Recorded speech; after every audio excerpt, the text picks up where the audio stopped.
can still trace the top of basalt 7, the rubbly top of basalt 7 is what we've left in place here on the ground. But we also have evidence for more high energy sedimentation here and cutting and erosion. So we have higher energy gravels and sands located here. These are sublayers of what we call Unit 5.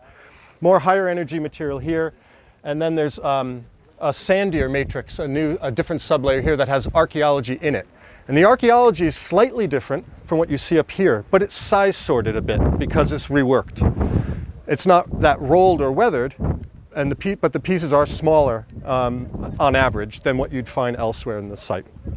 And that really marks our lowest archaeological unit. There's a little bit of archaeology elsewhere.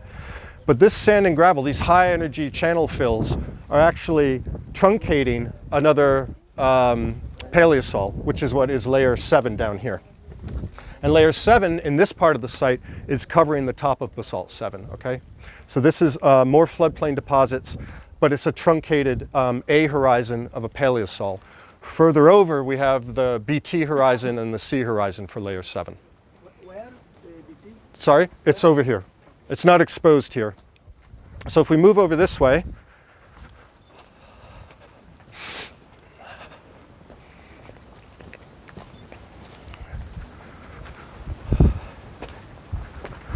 I'm going to go on this side. So you can see we have more of the high energy channel fills. You can still see bits of the top of the rubbly basalt 7. And as we move over here, we'll have something of a lateral facies where we move out of this very active floodplain setting. But what I want to draw your attention to here, again, not falling in the hole, are the top here is 7A, 7B is the BT, there's a C below it. But there's, again, a big unconformity at the top of 7A. So the top of that paleosol has been eroded to some extent. Beneath that, in the pit, we have a lot of basalt. This is also basalt 7 chunks, but it's infilled. So at the very base, we have evidence for another paleosol. We have lacustrine deposits, because at one point there was a lake here from one of these damming events, probably a basalt 7 lake related to basalt 7. We're not sure yet. But there are diatoms in there as well. And then there are other sublayers of 9, which is another paleosol truncated in various manners. So this section is completely different from that section, save for the fact that you have this last paleosol here, which is again overprinting different parent material. So here are more high energy floodplain deposits that it's overprinting. There, slightly more low energy. And as we move south on the section, we actually move out of this these floodplain deposits into some other stuff that I'd like your opinion on. But any questions before we move off from here? How many paleosols do you have from the lava? There's one at the bottom that we just identified this summer. We work with a pedologist from the University of Michigan. And so she's been identifying, she works in East Africa as well. And she's been identifying the paleosols or the fragments of paleosols, because we don't have anything nice except for this. The rest has all been truncated and not disturbed, but truncated. So there's a little bit down there. And at the bottom, right on top of the basalt here, this 9A layer, there's pedogenic features in that material as well. Okay, there's one there, one here. There's one here, there's one there, there's this one here, and I believe there's another one down here, or the remnants of. But also, if you kind of get a sense at this, because we're going up in elevation on the site here, you get a sense of the topography and the fact that we're in something of a basin on the site. Everything is starting to rise up over here. And you can see the underlying rock as well is changing. And this is very interesting. So we spent all of our time previously there. This summer we spent all of our time in the south, and we found very different types of sediments and very different archaeology. So it's actually 2 sites, and I'll explain why I think that is in a minute. But if we're ready, we can... Different archaeology from the same layer? Or? Different archaeology from the same paleosol, and I'll explain why when we get down there.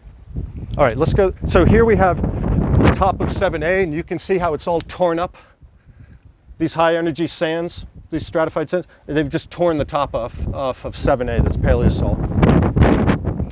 So we have a slope, a gentle slope from this direction, and an increasingly steeper slope in this direction.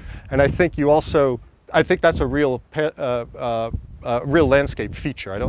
These rocks here may have been higher and they've been lowered because they've been undercut and eroded. I don't know, but they may have dropped a bit further as well. So basically here is the most deeper part of the This is the section. deepest part, and we've not hit the bottom, and it's a little too dangerous to go any deeper. Yeah. Now, questions about your tools, your lytics. Yeah. Were replaced Sure, from sure. the primary So, position? Or not? I would say, well, nothing is ever exactly where it was dropped, I think, about all archaeology. However, we have multiple artifacts that refit, very short distances, broken ones, but also ones that have been chipped. So very good preserved. They're very good Compare preserved, this but you have subaerial weathering of the artifacts, and that's very inconsistent from artifact to artifact. Some are subaerially weathered, some are not. They're perfectly fresh. So I think some may have been sitting on a surface, an exposed surface for a while, and then are buried. Others get buried very rapidly, and I think that might explain some of the differential weathering on them. But as I was saying, in these lower sands and gravels, we do have archaeology. It's size sorted, and so it's mostly smaller pieces. And I don't mean chips, I mean they can be that big or that big.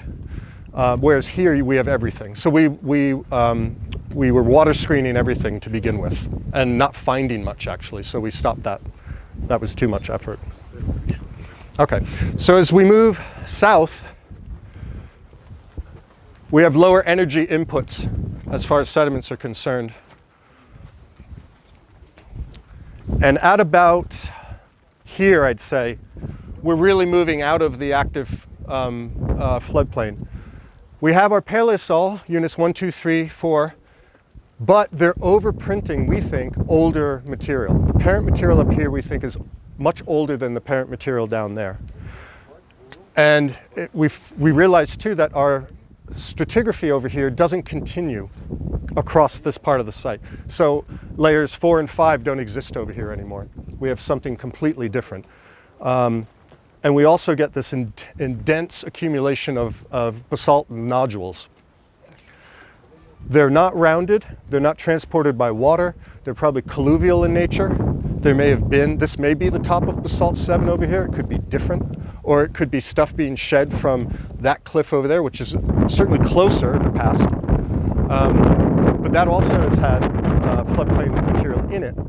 It's also more clay rich, and it just seems to be completely different. We don't know, we just found it this summer. We excavated up here for the first time. So down here we had all the different types of artifacts I was mentioning, different technologies. Here is far more uniform, and it's dominated by bifacial material. No Lavallois, no fancy cores whatsoever. And we were finding 6 bifaces a day here, while down there we had 6 after 5 years or so. It's a completely different situation. We feel like this is probably an older landform. It's higher, it's drier, it's being less impacted by any of the water forces that I was discussing down here. And that might explain why you have this sort of more homogeneous and coherent assemblage up here. So if we go down this way, we can look at some of those sediments and also some of the artifacts.